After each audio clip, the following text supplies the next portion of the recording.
Hello, welcome to Bats and Power Up. I'm Paul. Today I'm going to be having a quick look at a few retro gaming books. One of them I've had for a couple of months, so I've just not got around to actually discussing it on here.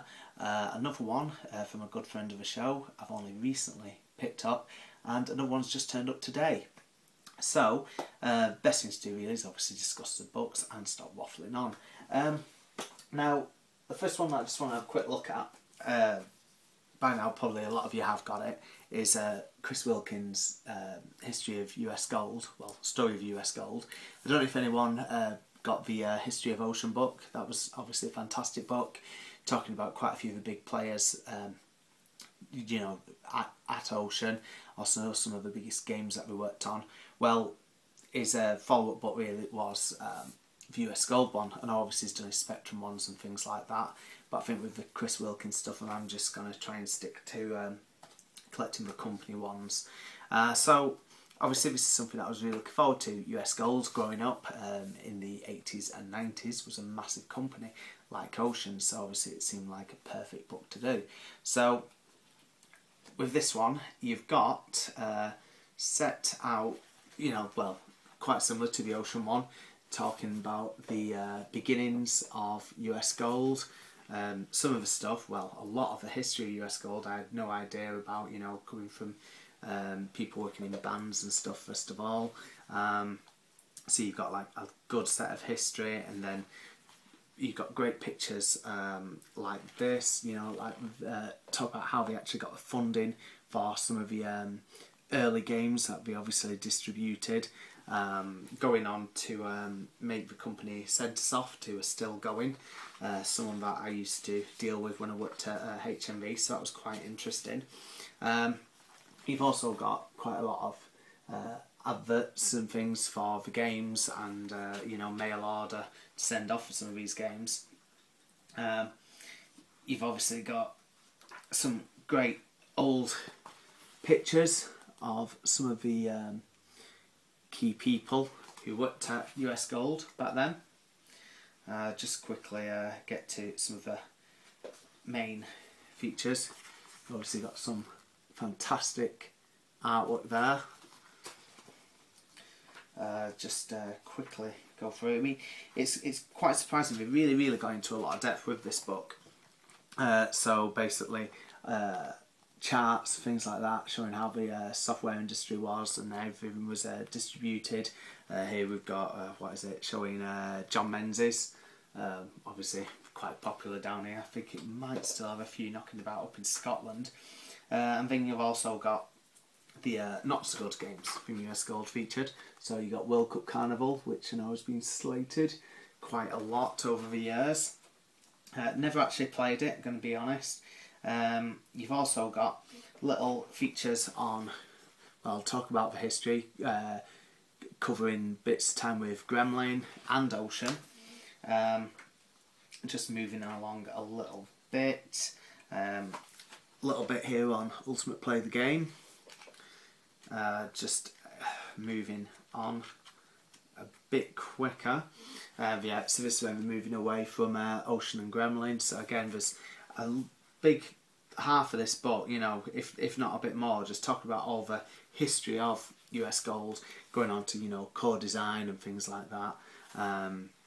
So many games, you know, like I Recognise and everything, going up to right at the end with Tomb Raider and what was it, the Olympic game that we did. And then, like the Ocean one, you've got quite a few of the players from US Gold interviewed, discussing some of their games, some of their times there. So yeah, definitely well worth checking out. Really impressed by this one. Coming in at, well, just over 200 pages. Obviously if it's a company, you know, you're well aware of, definitely worth having a look through it and everything.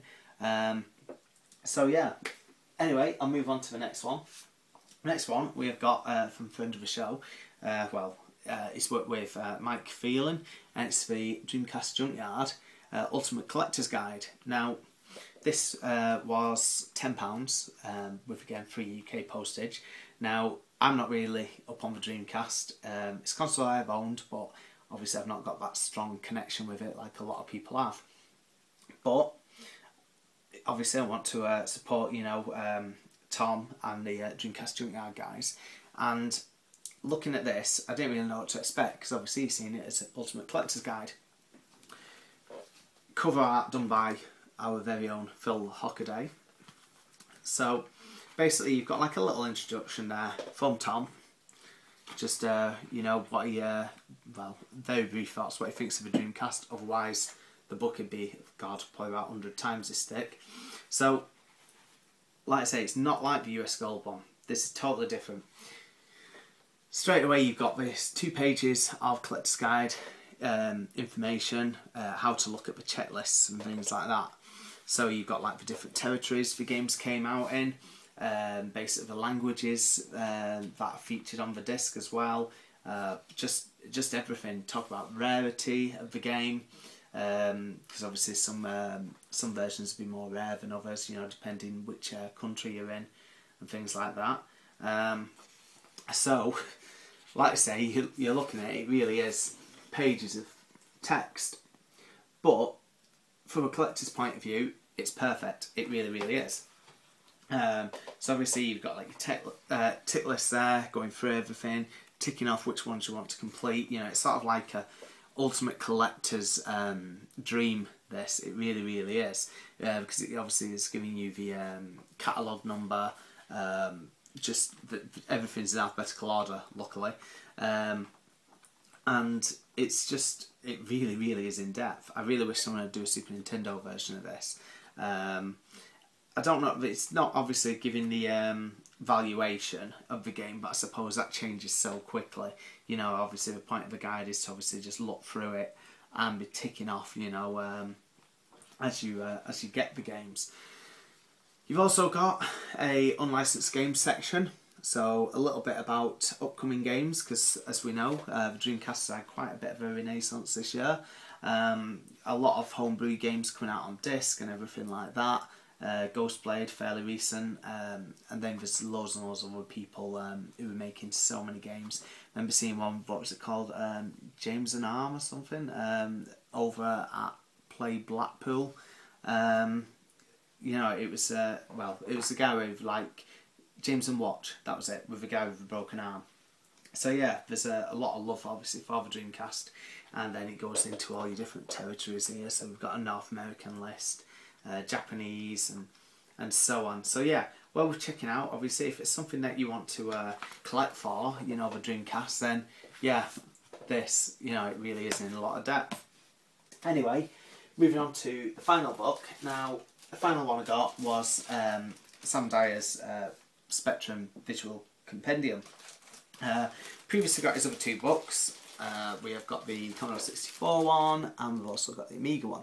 The Amiga one absolutely massive compared to the C64, but he is working on a second volume of the C64 one. So basically, I've only just opened the cardboard bit.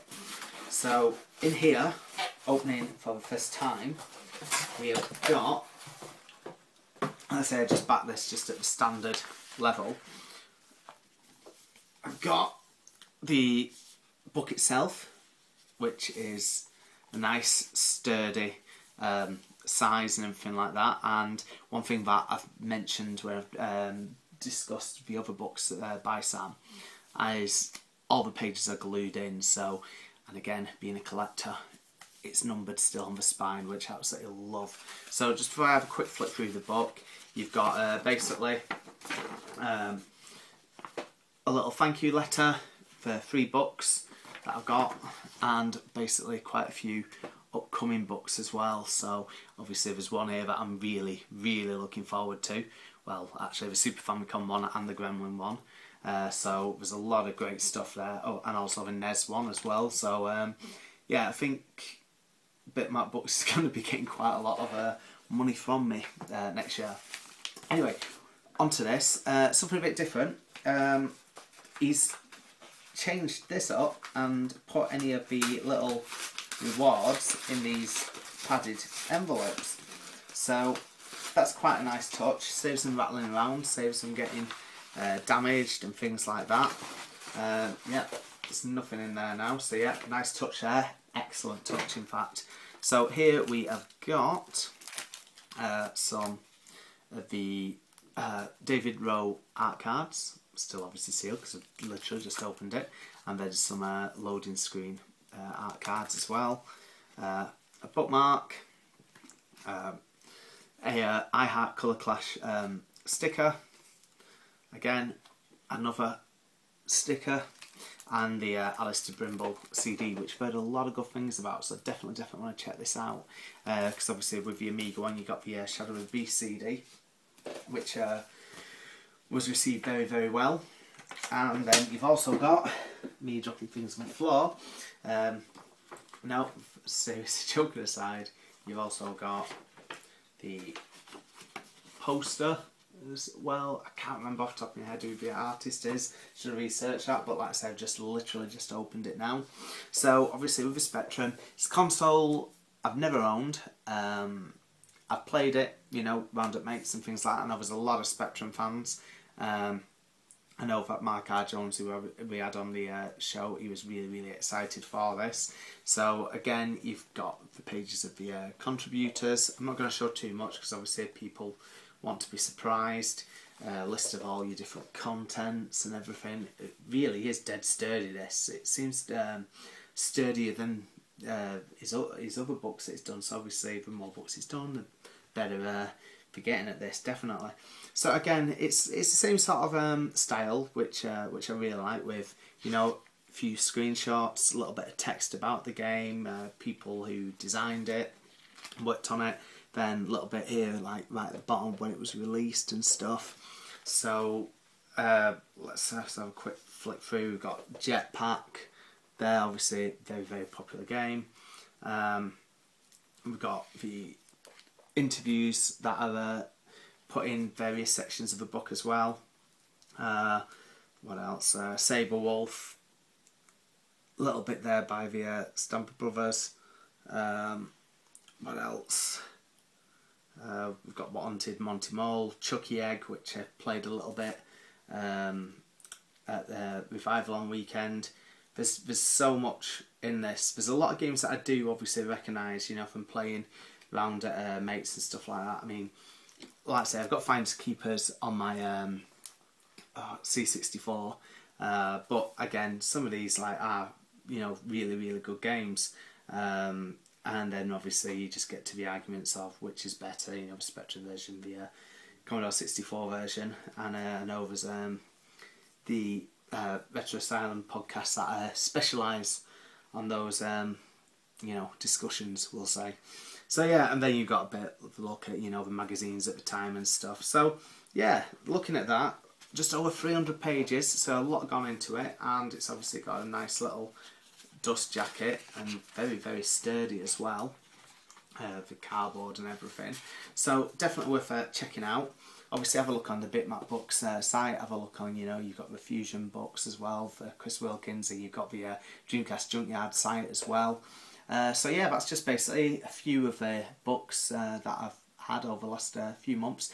Worth checking out. The thing is, there's so many of them, it's just now finding, you know, which one to read first. Anyway, loads to come. Keep checking out videos, keep listening to the show. Our new episode is being recorded tonight, as I record this on a Tuesday. So it's going to be an Arcade Races special, hosted by Phil and Phil, Chris and Tom, I think, from aforementioned Dreamcast Junkyard. Okay, thanks a lot. See you later. Bye.